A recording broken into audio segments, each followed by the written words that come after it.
Naranasan mo na ba mahulog sa mas malaking problema kasi napabayaan mo ang isang maliit na bagay noon? Napag-isip-isip mo na ba na ang pangkasalukuyang sitwasyon ng buhay natin ngayon ay resulta lang ng mga maliliit na desisyon sa nakaraan? Mabuti man yun o masama. O kaya nabigla ka ba sa pagdating ng problema at hindi mo alam kung bakit ba kailangan dumaan sa ganyang sirkumstansya ng buhay? Na-realize ko yung mga maliliit na bagay na hindi natin pinapansin ay siya pa ang magdadala sa atin sa mas malaking problema kapag hindi natin ito pinansin. Naalala ko may sasakyan kami na sira yung fuel gauge. Nakahinto lang ito sa isang posisyon. Hindi siya gumagalaw at hindi ko malalaman kung wala na pala akong gasolina. Kaya lang, dahil nagtitipid ako ay hindi ko ito pinapansin at hindi pinapaayos. Ang katwiran ko ay as long as pinapalagyan ko siya ng gasolina, safe na ako. At hindi ko siya kailangang ipaayos, kaya lang may problema. Isang araw, ang asawa ko ang gumamit ng sasakyan. At nakakalimutan niya maglagay ng gasolina. Akala niya may laman pa. Kasi nga, yung fuel gauge ay mataas pa yung position. Pero wala na palang laman. Kaya ang nangyari siya ay tumirik. Ako naman, akala ko ay talagang may problema yung sasakyan. Kaya tumawag ako ng mekaniko. Pero dahil sa gabi na, kinabukasan pa napuntahan ang kotse at kailangan pa ng magtotow ng sasakyan. Malaki yung nagastos ko sa mekaniko at pagtow, pero ang problema lang pala, wala lang itong gasolina. Na-realize ko na kung inasikaso ko na pala ang pagpapaayos ng fuel gauge noon pa, ay hindi na sana kami nagkaroon ng mas malaking gastos at abala. Ang mundo natin ay nagpo-promote na mas malaki, mas maganda. Mas marami, mas mahalaga. Yung maliliit at konti, hindi maganda. Hindi yan importante. Kaya tuloy, nasasanay tayo na palaging habulin ang malalaking bagay. Tapos hindi na lang pansinin yung mga maliliit na bagay. Wala namang masama sa pagnanasang mag-improve para mas gumaling o umunlad. Kaya lang kung nakatingin ka lang sa malaking bagay, naku, makakaligtaan mo ang maliit na bagay na dapat mo din palang asikasuhin. Kasi dito manggagaling ang iyong tagumpay. Halimbawa, kung pangarap mo maging kagaya ni Michael Jordan, magaling mag-basketball, at nakikita mo sa vision mo na nagdadunk ka ng bola, tumitira sa 3 points para sa winning shot sa inyong final game. Tapos nakikita mo yung sarili mo na tinatanggap mo yung trophy dahil nag-champion kayo at ikaw pa yung MVP. Tapos nakikita mo yung sarili mo na big time na kasi ang dami mong endorsement. Kaya lang, ang problema, kaya nananatiling pangarap lang siya o mahirap maabot ay kinakaligtaan mo gawin ang maliliit na detalye na dapat mong ginagawa. Araw-araw na workout, pinapalakas mo ang sarili at pinapatatag ang resistensya, araw-araw na practice, tuloy-tuloy na pagsasanay, magdi-dribble, magsushoot, proper diet at iba pa. Kaibigan, kapag hindi mo ginagawa ang basic na maliit na bagay, ay mahihirapan ka ma-master ang mga advanced na bagay. Na-realize ko na ang maliliit nating ginagawa ng consistent ang magbibigay ng tagumpay sa atin in the future. Kaya kapag hindi ka faithful sa maliit, ay hindi ka magtatagumpay sa malalaki. Ganon din sa ating spiritual na buhay. Kaya nga ito yung pag-uusapan natin. Ano-ano ba ang prinsipyo na importante nating malaman para pahalagahan natin ang maliliit na bagay gaya ng maliliit na concern, issue, discipline, mindset, wrong habits, tasks, temptations at iba pa. Paano tayo magiging faithful na i-address ang mga ito at gawan ng aksyon? Bakit natin ito kailangang harapin at ayusin? Kasi ito ang magde-determine ng ating future sa lahat ng aspeto ng ating buhay.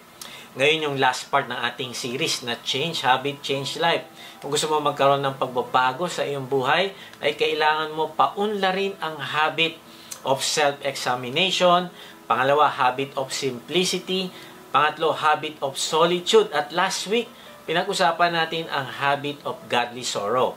At ngayon naman ay pag-uusapan natin ang habit of being faithful in small things. Importante ito kung gusto mo magtagumpay at matupad ang layunin ng Diyos sa iyo. Kailangan nating mapaunlad na maging consistent na pahalagahan, asikasuhin at gawin ang maliliit na bagay na dumarating sa ating buhay. Kung bago ka sa channel na ito, nako, tapusin mo ang mensahe dahil dito nakasalalay ang pagtatagumpay mo sa hinaharap. Magandang araw muli mga ka-What G. Salamat sa Diyos sa inyong pagsubaybay sa mga mensahe ng ating Diyos dito sa ating vlog na may bagong upload every Monday 6 p.m. Sa mga hindi pa nakakilala sa akin ay ako po si Kuya Mike. Ang calling po sa akin ng Diyos ay magbahagi ng kanyang salita sa paraang mas madaling maiintindihan ng mga manonood. Salamat din pala sa mga bagong members ng ating online discipleship group. Kung gusto mo sumali sa discipleship group, mag-type ka lang ng join sa comment section. Sa mga gusto mag-lead naman ng online discipleship group, ay message nyo lang kami. Type nyo ang salitang lead at magre-reply kami para sa link ng registration. Meron nga pala tayong live worship service sa UpLive na ginaganap every Sunday 10 a.m. Pwede namin kayong ipanalangin dito pagkatapos ng service. Sa mga gustong sumamba, nakasama namin ay mag-type lang kayo ng worship at padadala namin kayo ng link. Kung hindi ka pa nga pala nakakasigurado sa iyong kaligtasan, hindi ka sigurado kung matapos ka mawala sa mundong ito ay makakasama mo ang Diyos sa langit, mag-type ka ng save sa comment section at babahaginan ka namin ng mabuting balita. Okay, meron tayong 3 point kung paano ba tayo magiging tapat sa maliliit na bagay. TAP, tackle small things right away. Avoid falling for Satan's small temptations. At pangatlo, place small things in God's hands. So number 1, tackle small things right away. Ang maliliit na bagay o issue o concern ay kailangan mo asikasuhin agad at pahalagahan.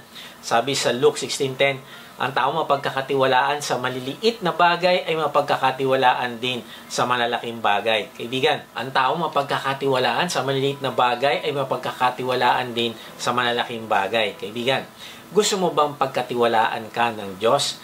Narealize ko na mas masusubukan tayo ng Diyos hindi sa malalaking bagay na pinapagawa niya, kundi dun pa lang sa maliliit na bagay ay malalaman na niya kung ikaw ay mapagkakatiwalaan niya. Doon sa mga bagay na parang hindi importante.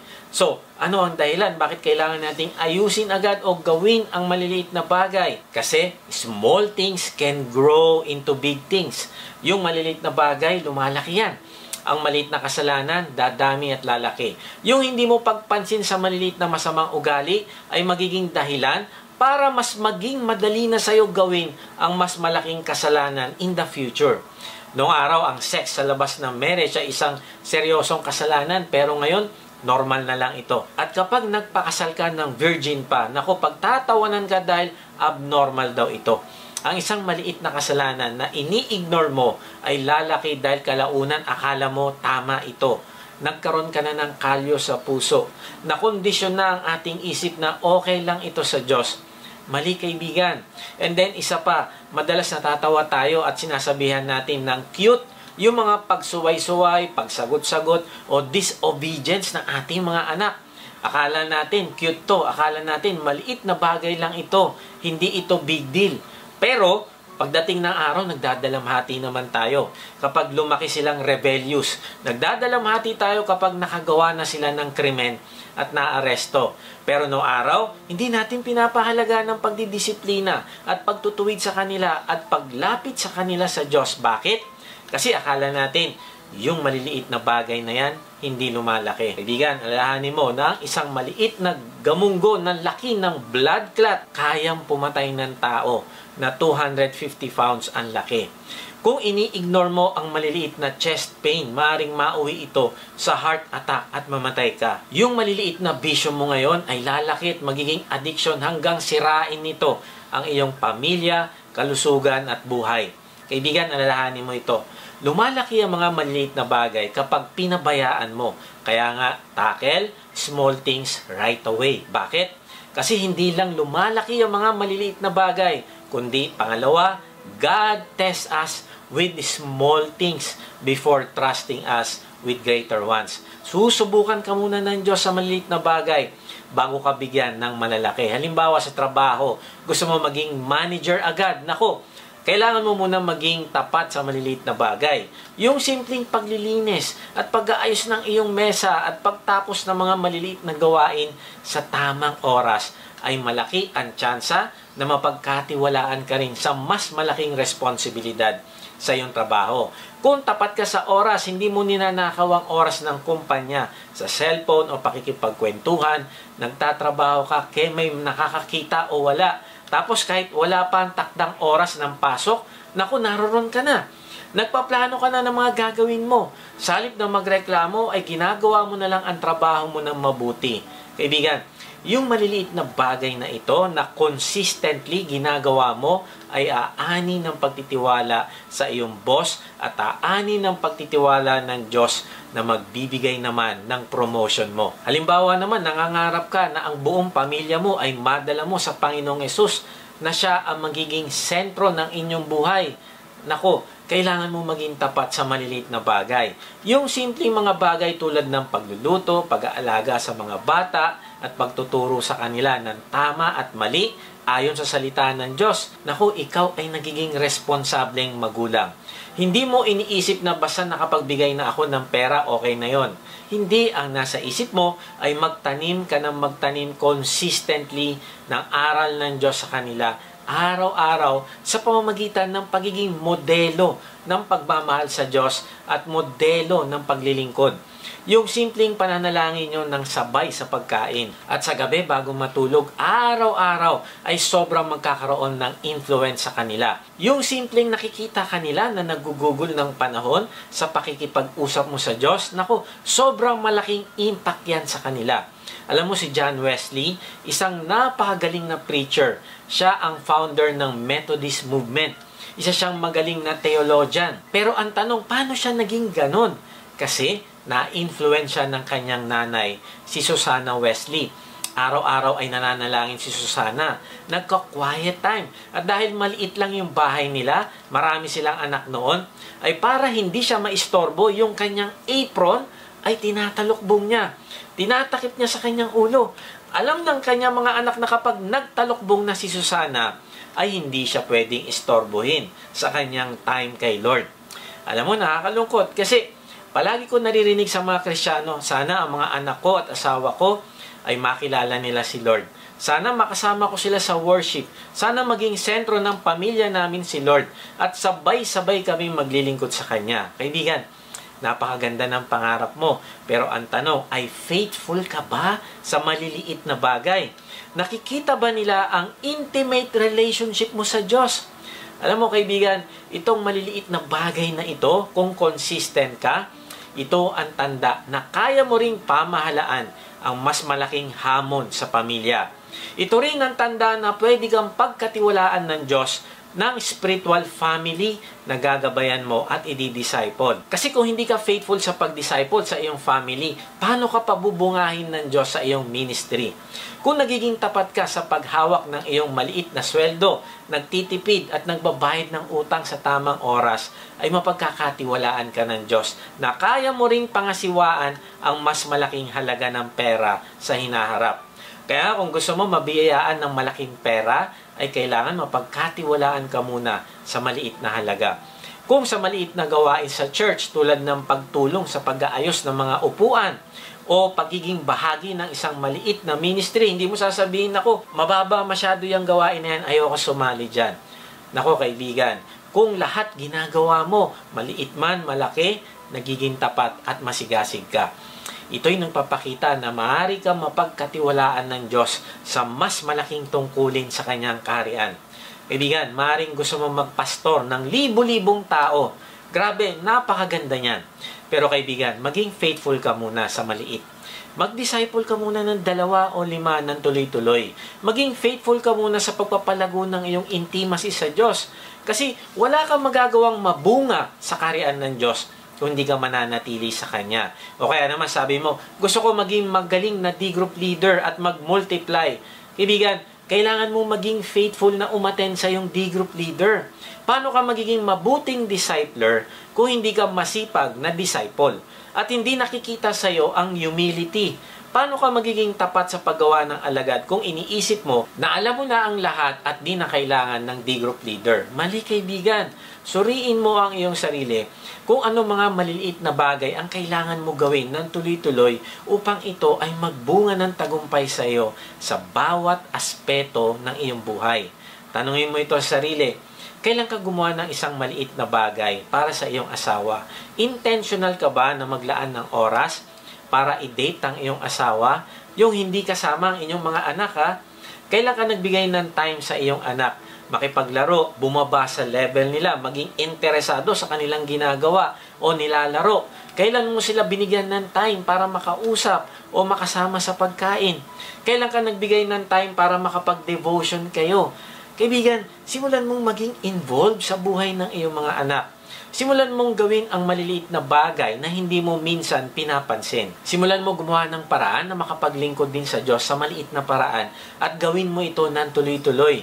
May nagsabi, take care of the little things like they were big things, and God will allow you to take care of the big things like they were little things. Nalala ko si Naaman na nagkasakit ng ketong tapos nagpunta siya kay Prophet Elisha para siya ay pagalingin. Inaasahan niya ang isang malaking engkwentro sa kilalang propeta ng Diyos. Ine-expect niya siguro na makikipagkwentuhan pa sa kanya at bibigyan siya ng importansya ni Elisha tapos ilelehan siya at tatawagin ang Diyos at siya ay gagaling na. Kaya lang, pagpunta niya ay hindi man lang siya sinalubong at nilay hands para gumaling. Hindi din siya pinag-pray. Nagpadala lang ng messenger si Elisha. Ang sabi lang sa kanya ay punta ka sa Jordan River at ilubog mo ang sarili ng 7 beses. Ganun lang kasimple at siya daw ay gagaling na. Nagalit si Naaman. Sabi niya sa 2 Kings 5:11, nang marinig ito, galit na umalis si Naaman. Sinabi niya, akala ko pa na may sasalubungin niya ako. Tatayo sa harap ko, tatawagan ng Diyos niyang si Yahweh at ikukumpas ang kanyang mga kamay sa tapat ng aking ketong at ako'y pagagalingin. Grabe, naggalit siya. Bakit? Kasi ang focus niya ay sa malaking bagay. Pero yung simpleng obedience, yung simpleng sumunod ka lang dahil ito ang direct at simple instruction. Lumubog ka ng 7 beses sa ilog at gagaling, ay ayaw niya gawin. Minsan tayo, naghahanap tayo ng malalaking bagay na ipapagawa sa atin ng Diyos. Pero yung simpleng maliit na pagsunod, magbahagi ka ng gospel, tulungan mo yung kapitbahay mo na nanghihingi sa'yo ng tulong, bigyan mo ng time yung taong nangangailangan ng kausap, mag-encourage ka ng taong nalulungkot, maging honest ka sa lahat ng ginagawa mo, patawarin mo na ang taong nanakit sa'yo, manalangin ka para sa ibang tao at marami pang ibang bagay, kaibigan.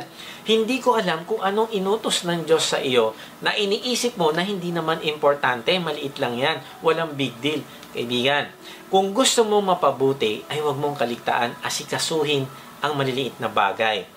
Tackle small things right away. Noong araw si Bertrand Piccard at Wim Verstraeten ay gumawa ng isang sophisticated na balloon na tinawag na Breitling Orbiter.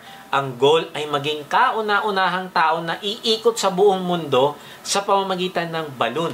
Sobrang high-tech ng ginawa nila. May solar panel pa at pinabilis ang takbo nito 70 kilometers per hour. At nagkakahalaga ito ng $1.5 million lang naman. Kaya lang, pag take off nito ay nagka-problema agad dahil nagkaroon ng leak ang kerosene sa mga pipes nito at hindi nila ito maayos. Kaya bandang huli ay hinayaan na lang nila itong bumagsak. Alam mo kung anong problema lang? Isang clamp na panghigpit na nagkakahalaga lang ng 70 pesos sa pera natin.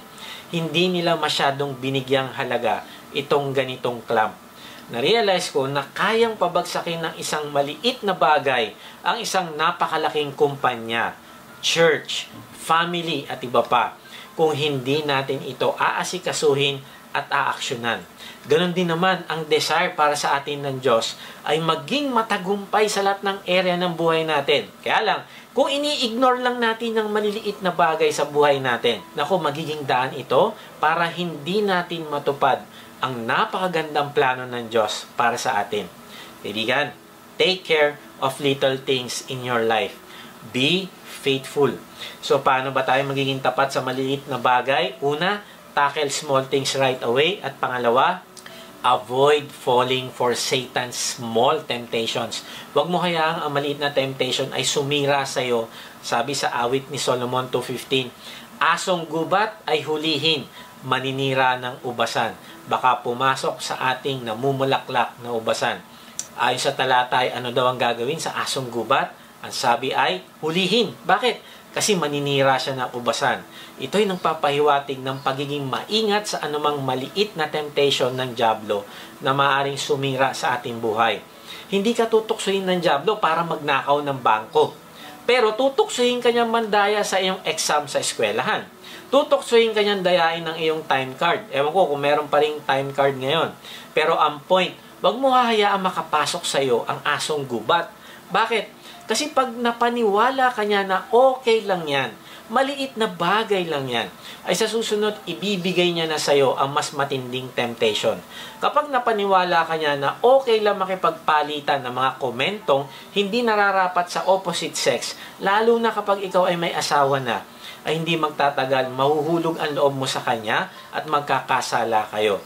Kapag napaniwala ka ng dyablo na maliit na bagay lang yung pag-angkas-angkas sa motor, pag-counsel sa opposite sex, o pagsabay sa kotse na kayong dalawa lang, ay gigising ka na lang isang araw nang may pagsisisi dahil sa nagawa mong kasalanan. O kaya dadaling ka ng dyablo sa isang sitwasyon na nagkakasiyahan at nagiinuman, tapos o-offeran ka ng isang maliit na tagay lang. Ang tingin mo, naku, maliit lang to, isa lang, okay na to.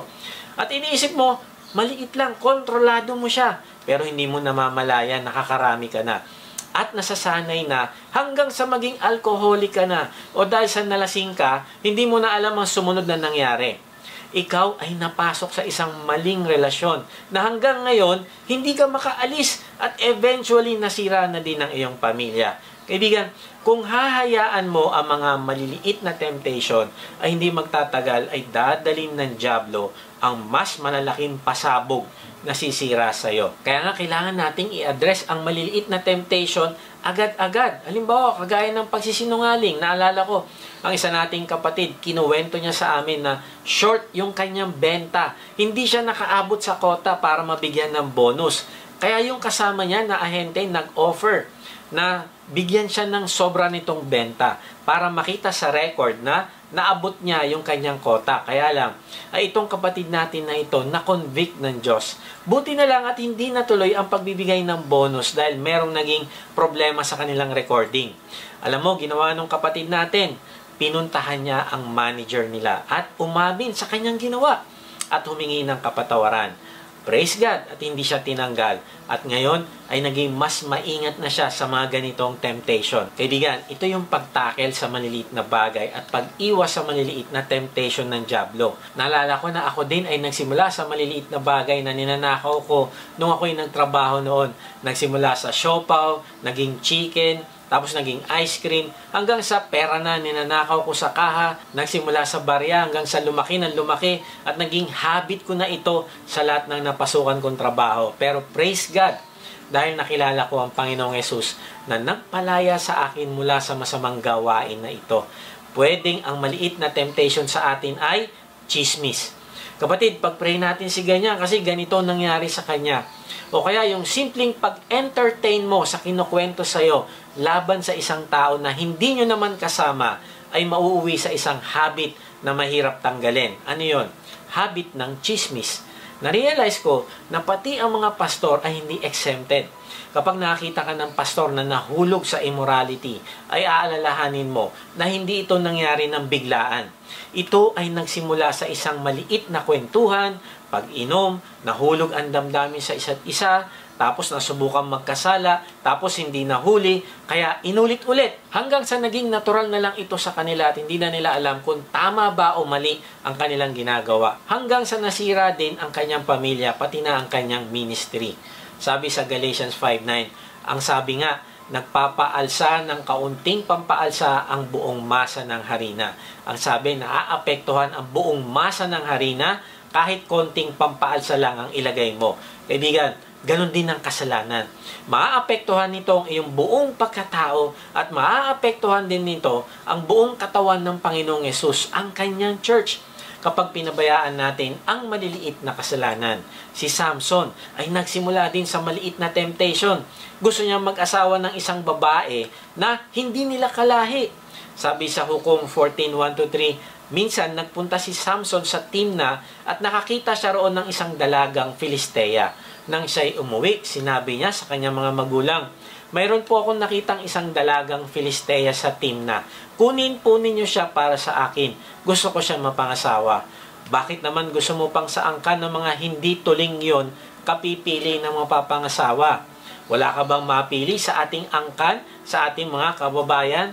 Tanong ng mga ito. Sumagot si Samson, basta, siya po ang gusto kong mapangasawa. Grabe, ganito si Samson nagsimula. Kung anong gusto niya, yun ang masusunod. Hindi niya pipiliin ang kalooban ng Diyos, kundi ang kanyang kagustuhan. At dahil dito, ay nagsanga-sanga ang problema. Lalong lumala ang kanyang ugali. Hanggang sa chapter 16, naku, makikita natin doon na siya ay namatay sa bayan ng mga Filisteo. Hindi naisip ni Samson na yung paghingi niya ng asawa sa bayan ng mga Filisteo ay ang magiging simula ng kanyang pagbagsak at kapahamakan sa hinaharap. Kaya kaibigan, mag-ingat ka gawin ang kalooban ng Diyos upang hindi mo mapagbigyan ang sariling pagnanasa. Ang kasalanan ni David, nagsimula lang din sa simpleng hindi niya pagsama sa kanyang mga tauhan sa digmaan. Hanggang sa humantong sa pangangalo niya kay Bathsheba at pagpatay sa isa niyang tauhan. At dahil dito, ay nagdulot ito ng malaking problema sa kanya. Namatay ang kanilang anak ni Bathsheba. Ni-rape ang kanyang anak na si Tamar. Pinatay si Amnon ng isa din niyang kapatid na si Absalom. Tapos nagrebelde si Absalom at sinubukang paalisin sa trono ang kanyang amang si David. Nagkaroon ng walang tigil na conflict sa pamilya at marami pang iba. Narealize ko na ang kasalanan na hindi mo pinapansin ay babalik sa iyo balang araw para sirain ka. Kaya kaibigan, avoid falling for Satan's small temptations. Lalaki ito at babalikan ka sa panahon na hindi mo inaasahan. Kaya kung nahaharap ka sa temptation, ay gawin mo ito. Payo ni Warren Wiersbe. Number 1, look back and recall God's goodness to you. Balikan mo yung kabutihan ng Diyos sa iyo. Sinagip ka niya mula sa pagkaalipin sa kasalanan. Kaya huwag mo na itong balikan. Pangalawa, look ahead and remember the wages of sin. Alalahanin mo na merong consequence ang kasalanan. What you sow is what you reap. Umalis ka sa kasalanan na yan, kaibigan, habang maaga pa. Alalahanin mo din na mahal ka ng Diyos at mapipilitan siyang disiplinahin ka para maituwid. Pero, hindi mo na kailangang pagdaanan pa yan para lang matuto. Kundi ngayon pa lang, ay layuan mo na ang maliliit na temptation na yan. Pangatlo, look around and think of all the people who may be affected by what you do. Kaibigan, tingnan mo, mga taong maaapektuhan, lalo na ang mga mahal mo sa buhay kung ikaw ay gagawa ng kasalanan. Tingnan mo din ang iyong testimony, tingnan mo din ang iyong ministry. Sino-sino ang mga taong madadapa dahil sa iyo. Then, pang-apat, look up and ask God for the strength to say no. Humingi ka ng kalakasan sa Diyos na mapagtagumpayan mo ang temptation na yan. May nagsabi, Satan gives Adam an apple and takes away paradise. Therefore, in all temptations, let us consider not what he offers, but what we shall lose. Ang huling pagsabog ng bulkang Mount St. Helens noon, May 1980, ay hindi isang biglaang pangyayari. Kasi sa loob ng 2 buwan, bago pa ang malaking pagsabog sa kasaysayan ng Amerika, ay nagpakita na ng senyales na ito ay sasabog. May sapat na oras ang mga otoridad para magbigay ng babala at paalisin ang mga nakatira malapit sa bulkan. Ngunit, sa kabila ng seryosong pagbabanta, ay may ilan na tao ang piniling hindi pakinggan ang mga warning. Isa na rito si Harry Randall Truman, 83 years old. Siya ang may-ari ng Mount St. Helens Lodge sa Spirit Lake. Sinabi ni Truman sa mga reporter, wala akong idea kung puputok nga ito Pero hindi ako naniniwala na ito ay sapat para ako ay mag-impake.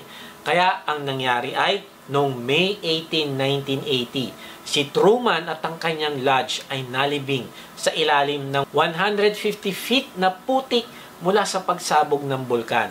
Hindi na natagpuan ng kanyang katawan mula noon.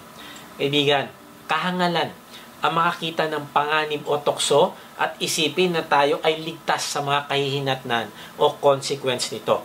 Kaya kung sinasabi mo na naniniwala ka sa salita ng Diyos, then paniwalaan mo ang mga babala ng banal na kasulatan tungkol sa tukso. Simulan mo tumakbo palayo dito, huwag ka manatili sa kasalanan dahil mapapahamak ka. Gustong ibigay ng Diyos sa iyo ang makabuluhang buhay, yung satisfying at meaningful. Pero hindi ito mangyayari kung mananatili ka sa kasalanan na yan. Kaibigan, avoid falling for Satan's small temptations. Tularan natin ang ginawa ni Joseph nung siya ay tinukso ng asawa ni Potiphar. Sabi sa Genesis 39:12, she caught him by his cloak and said, "Come to bed with me." But he left his cloak in her hand and ran out of the house. Anong ginawa ni Joseph? Iniwan niya ang kanyang balabal at tumakbong palabas. Kaibigan, avoid falling for Satan's small temptations. Iwan mo yan at tumakbo. Kung andyan sa trabaho mo ang babaeng nagiging dahilan para ka magkasala, ay mag-resign ka. Iwan mo at takbuhan. Gayahin mo si Joseph. Kung ang cellphone number niya ay nakasave pa rin sa iyo, ay burahin mo at magpalit ka din ng number. At magbago ka ng account sa social media. Kung sa trabaho ay kinakailangan mong mandaya para lang makabenta, ay magpalipat ka ng ibang department. Kung doon sa gym na pinupuntahan mo ay may malaking chance na magkasala ka, ay iwanan mo yan. Kung yung social media mo ang nagiging dahilan para kang mainggit at magkasala, ay i-uninstall mo yan. Kaibigan, avoid falling for Satan's small temptations. Be faithful in small things. So, paano ba tayo magiging tapat sa maliliit na bagay? Una, tackle small things right away. At pangalawa, avoid falling for Satan's small temptations. And lastly, number 3, place small things in God's hand. Yung maliit na bagay ay ilagay mo sa kamay ng Diyos. At yan ay magiging masterpiece sa kamay niya. 1 Samuel 17:45-47, sumagot si David, makikipaglaban ka sa akin na ang dalay espada, sibat at punyal, pero lalabanan kita sa pangalan ng Panginoong makapangyarihan, ang Diyos ng hukbo ng Israel na iyong hinahamon. Sa araw na ito, ibibigay ka sa akin ng Panginoon, papatayin at pupugutan kita ng ulo. Ngayong araw ding ito, ang mga bangkay ng mga kasama mong Filisteo ay ipapakain ko sa mga ibon at mababangis na hayop. At malalaman ng buong mundo na may Diyos ang Israel. Malalaman ng lahat ng nagkakatipon dito na kayang iligtas ng Panginoon ang kanyang bayan kahit na walang espada o sibat. Sapagkat ang Panginoon ang makikipaglaban at ibibigay niya kayong lahat sa amin. Yung maliit na tirador na gamit ni David ay naging makapangyarihang sandata laban kay Goliath. Yung maliit niyang katawan na pinagamit niya sa Diyos ay naging isang makapangyarihang mandirigma sa kamay ng Diyos. Bagamat na kay Goliath ang advantage, siya ay higante, malakas, may dalang espada, sibat at punyal. Tapos si David, tirador lang, maliit pa at walang karanasan sa digmaan. Pero anong sabi ni David? Lalabanan kita sa pangalan ng Panginoong makapangyarihan. Ang ibig sabihin ay alam ni David na hindi siya ang lalaban kundi ang Diyos. Na ang plano at gusto lang ng Diyos ay merong taong handang magtiwala at ipagamit ang kanyang sarili sa Diyos. At ang specialty ng Diyos, alam mo kung ano? Ay gamitin ang mga taong maliliit o walang kakayahan upang mas lalo niya maipakita na totoo siya at makapangyarihan. Wow, kaya pala ganun na lang ang tapang ni David ay dahil yon sa nagtitiwala siya na kahit wala siyang sandata kagaya ng kay Goliath, ay hindi ito makakahadlang para matupad ng Diyos ang layunin nito para sa kanya. Hindi siya papayag na maging hadlang yung kanyang height, ang kanyang kawalan ng pandigmang baluti. Hindi siya papayag na maging hadlang ang kakulangan niya sa lakas. Kundi kung anong meron siya, ayun lang, ilalagay niya yun sa kamay ng Diyos. Gagamitin niya kahit gaano kaliit ang tirador para mag-glorify niya ang Diyos sa kanyang buhay. Kaibigan, anong meron ka ngayon na parang ang tingin mo, maliit lang?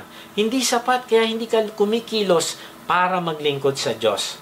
Na-realize ko na every time na nagdududa tayo, every time na ayaw nating ipagamit ang ating sarili para sa kaharian ng Diyos, ay hinahadlangan natin na mag-glorify siya sa buhay natin. Sa tuwing sinasabi mo na hindi ko kaya, kulang ang kaalaman ko, natatakot ako Lord, iba na lang ang gamitin mo, ay hinahadlangan mo na mag-glorify mo ang Diyos sa iyong buhay. Si David ay iba, gusto niya mag-glorify ang Diyos. Paano? Sa pagpapagamit ng kanyang sarili sa Diyos. Sa dinami-dami ng kawal ng Israel, walang gustong mag-represent sa Diyos. Sino lang kung hindi si David lang?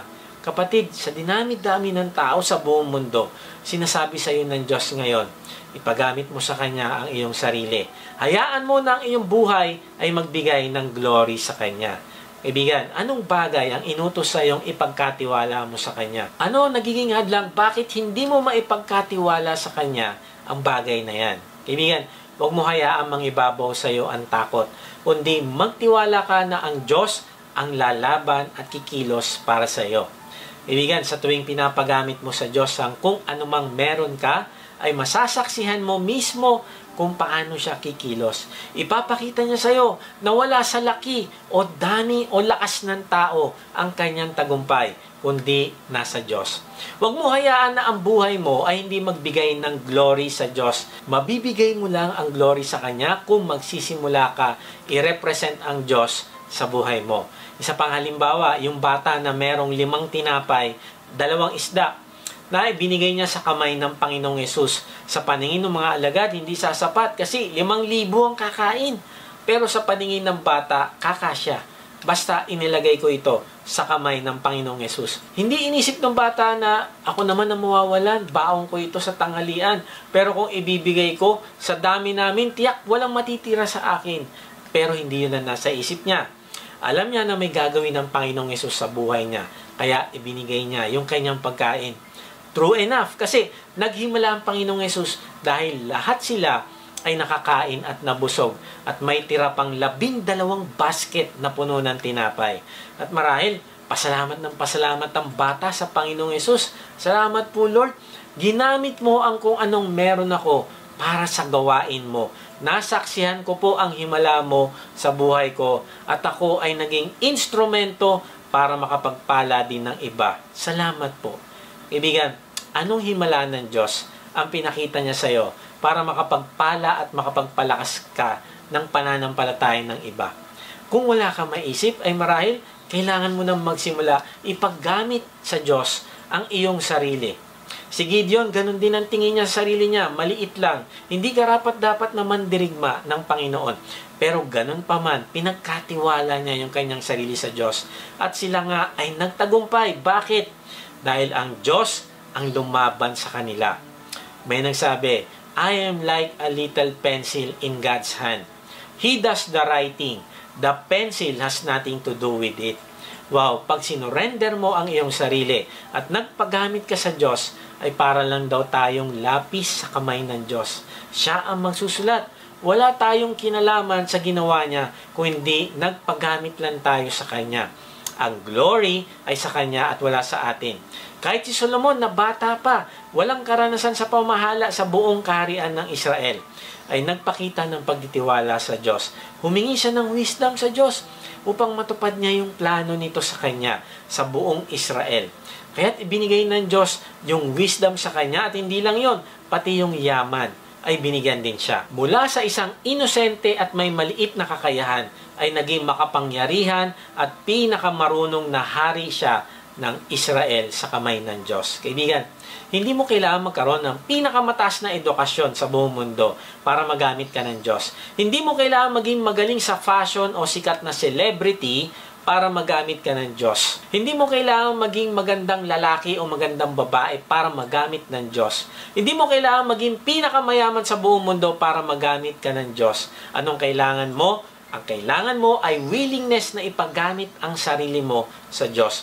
Yung konting meron ka, kahit sa tingin mo ay di sapat, ay sobra-sobra yan sa kamay ng Diyos. Ako hanggang ngayon, hindi ko akalain na magagamit ako ng Diyos para magbahagi ng Kanyang salita. Ako'y mahiyain, may brain fog, makakalimutin, makamundot, masamang tao, pero binago niya ako. Nakita ko na ang maliit kong kakayahan ay hindi makakaapekto sa gawain na pinapagawa niya dahil siya ang kikilos para sa akin. Nagmukha tuloy akong magaling, pero sa totoo lang, wala po akong galing at karunungan dahil ang Diyos po ang kumikilos. Ang Diyos ang nagbibigay ng wisdom. Ang Diyos ang nangungusap sa atin. Parang isang speaker lang ako sa kamay niya.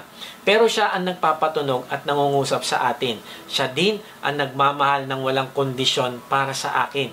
Nagmumukha tuloy ako mapagmahal na tao. Pero sa totoo lang, kung ako ang masusunod ay hindi ko gagawin ng ginagawa ko. Pero dahil ako ay nasa kamay niya, parang ang bait-bait ko at matulungin. Grabe, praise God, sa Kanya po ang papuri lahat. Narealize ko tuloy kung anong gusto mong maging ay ilagay mo sa kamay ng Diyos at siya ang kikilos sa pamamagitan mo. Siya ang magbabago ng puso mo. Ako, nakita ko kung paano siya kumilos at nagbago ng tao dito sa ating online ministry. Kaya kaibigan, place small things in God's hand. Binigyan ka ng Diyos ng iba't ibang gifts, karanasan, panahon, at kahit gaano pa yan kaliit ay kailangan mong maging faithful na ilagay yan sa kamay ng Diyos at ipagamit sa Kanya. Naalala ko yung parable of the minas. Aalis ang master at pupunta sa malayong lugar. Sabi niya sa Luke 19:13, tinawag niya ang 10 sa kanyang mga alipin at bawat isa ay binigyan ng isang mina. Sinabi niya sa kanila, mangalakal kayo hanggang sa pagdating ko. Ang mina ay katumbas ng 4 na buwang sweldo at ang bawat isa ay nakatanggap ng tagi-isang mina. At ang mahigpit na billing niya ay ipangalakal ito. Ang ibig sabihin ay palalaguin nila ito sa pamamagitan ng negosyo. Kailangan magkaroon ito ng tubo. Maring maliit na puhunan lang ito kasi ang mina ay katumbas lang ng 4 na buwang sweldo. Pero ang gusto ng master ay maparami nila ito. At nung nagbalik ang master, nag-present agad ng mga alipin. Ang isa ay nakatubo ng 10 at ang isa ay 5. Tignan natin kung paano nag-react ang master. Dumating ang una at sinabi, Panginoon, ang iyong mina ay tumubo ng 10 mina. Sinabi niya sa kanya, magaling ang iyong ginawa, ikaw na mabuting alipin. Dahil naging matapat ka sa napakaliit, mamamahala ka sa 10 lungsod. Then sa isa itong sabi, dumating ang pangalawa at sinabi, Panginoon, ang iyong mina ay tumubo ng 5 mina. Sinabi rin niya sa isang ito, mamamahala ka sa 5 lungsod. Kaya lang, yung isang alipin ay hindi niya ipinangalakal ang mina. At sa halip, tinago niya lang ito. Now, tignan mo kung anong sabi sa kanya ng master. Ngunit sinabi sa kanya, hahatulang kita mula sa iyong bibig, masamang alipin. Alam mong ako ay isang mabagsik na tao. Kinukuha ko ang hindi ko inilagay at inaani ko ang hindi ko inihasik. Bakit hindi mo inilagak sa bangko ang aking salapi? Upang sa pagdating ko ay makuha ko ito kasama ang tubo. Sa mga nakatayo ay kanya sinabi, kunin ninyo sa kanya ang mina. Ibigay ninyo ito sa kanya na may 10 mina. Now, sino ang nirepresent na master at alipin dito sa talata? Ang Panginoong Yesus ang master at tayo ang alipin na pinagkatiwalaan ng mina o iba't ibang gift o kakayahan. Ang mga ito ang gagamitin natin para humayo at gawing alagad ang mga naliligaw habang inaantay natin ang pagbabalik ng master, ang Panginoong Yesus. Balang araw ay babalik siya at magtutuos tayo sa mga pinagkatiwala niya sa atin kung ano ang naging bunga. Ang sabi ng Panginoong Yesus, sa nagtago lang ng mina at hindi niya ito kinalakal, ay taong tamad at masama. Ibig sabihin, wala siyang ginawa para sa kaharian ng Diyos. Nakafocus lang siya sa sarili niyang buhay. Kaya't ang tawag sa kanya ng Diyos ay tamad at masama. Maring masipag ka magpakayaman at magtrabaho para sa sarili. Pero sa mata ng Diyos ay tamad ka at masama kung wala kang ginagawa para sa kaharian niya. Sabi sa John 14:2, sa bahay ng aking ama ay maraming silid. Kung hindi ito totoo, sasabihin ko ba sa inyong pupunta ako roon upang ipaghanda ko kayo ng inyong matitirhan? At kapag naipaghanda ko na kayo ng matitirhan, ako'y babalik at isasama ko kayo upang kayo'y makapiling ko kung saan ako naroroon. Napakaganda ng pangako ng Panginoong Yesus, ipaghahanda tayo ng matitirhan sa langit. At pagtapos nun, babalik siya upang makapiling na natin siya. Kukunin niya tayo. Kaya lang ang tanong ay madadatnan ka ba niyang faithful? O madadatnan ka ba niyang walang ginagawa? Iniisip mo, isang mina lang ito, malit lang ito, hindi naman ito magmamatter sa kaharian ng Diyos. Mali kaibigan. Imagine mo na kung lahat tayong may maliliit o may konting mina ay magkakaisa na ilagay sa kamay ng Diyos ang lahat ng maliliit nating time, talent, treasure, ay dadami ang maaabot natin para sa Diyos. By the way, meron tayong 1-minute recharge. Ito ay isang maikling devotion na ipopost natin sa GC ng mga D-group leaders sa Facebook page at YouTube at iba pa. Araw-araw, ipagamit mo yung sarili sa Diyos para i-share ito sa iba upang magkaroon din sila ng pag-asa. Kaibigan, marahil gusto mo na ding isuko ang buhay mo at ipagamit sa Diyos. Magsimula ka sa paglilinis ng Diyos sa lahat mong kasalanan. Manampalataya ka sa Panginoong Yesus na Siya ang nagbayad ng iyong kasalanan sa krus at ikaw ay patatawarin. Lilinisin ka niya, bibigyan ng buhay na walang hanggan. Kahit nasan ka ngayon, ipahayag mo ang pananampalataya mo sa Kanya sa pamamagitan ng iyong panalangin. Sabihin mo sa Kanya, Panginoong Yesus, inaamin ko po na ako'y makasalanan. Patawarin mo po ako. Nananampalataya po ako na ikaw ang nagbayad ng aking kasalanan sa krus. Ngayon nga ay binubuksan ko na ang aking puso. Pumasok ka at manahan sa akin. Tinatanggap kita bilang aking Panginoon at tagapagligtas. Simula ngayon ay tatalikdan ko na ang aking kasalanan. Tulungan mo po ako magbago at maglingkod sa iyo. Amen. Kung sumabay ka sa panalangin natin bilang pananampalataya at pagtanggap mo sa Panginoong Yesus ay mag-iwan ka sa comment section ng salitang accept para makilala ka namin at masama sa aming panalangin para sa iyong paglagong spiritual.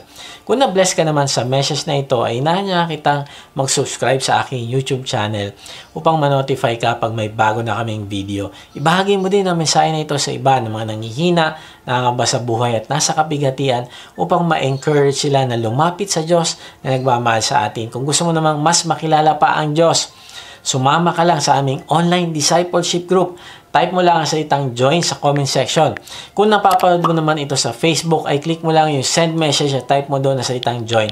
At may magre-reply sa iyo para sa link ng registration form. Salamat nga pala sa mga regularly na nagsusupport sa ating ministry. At kung gusto mong maging partner sa ministry na ito, na magamit ka ng Diyos sa pagpapalaganap pa ng kanyang salita at pagtulong sa mga nangangailangan, ay inaanya kita mag-support financially sa ating gawain. Meron tayong link ng donation page sa baba ng description. Pag hindi nyo nakita ang link, ay mag-type lang kayo ng partner sa comment section at papadala namin kayo ng link. Sa ating pagtatapos, ay iwan ko ito sa iyo. Faithfulness in little things is a big thing. Kaibigan, ang totoong malaking bagay ay yung maliliit na bagay na consistent mong inaasikaso, ginagawa, pinagbubuti para magbigay ng glory sa Diyos. Yan ang mas malaking bagay na hindi nawawala at may eternal value. Ito yung totoong big thing. Kaya kung natitem ka na huwag pansinin ang maliliit na bagay, ay gawin mo ito. Una, tackle small things right away. Huwag mo itong i-delay kasi ang maliliit na bagay kapag napabayaan ay lumalaki at ang kasunod nito ay kapahamakan. Pangalawa, avoid falling for Satan's small temptation. Huwag mo isipin hindi ka tatablan ng maliliit na temptation, kundi takbuhan mo ito. Huwag mo pangatwiranan at subuking gawin dahil balang araw ay magiging alipin ka nito. Pangatlo, place small things in God's hands. Hayaan mo na kung anong maliit na meron ka ay maging malaki sa kamay ng Diyos. Hayaan mo na siya ang mag-glorify sa buhay mo sa pamamagitan ng paghakbang mo ng pagsunod. Kapag ginagawa mo ang habit ng pagiging tapat sa maliliit, ay magtatagumpay ka sa mata ng Diyos. Sasabihin niya sa iyo balang araw na magaling at tapat na lingkod. Ibigan, tandaan mo ito. Lagi, change habit, change life. God bless.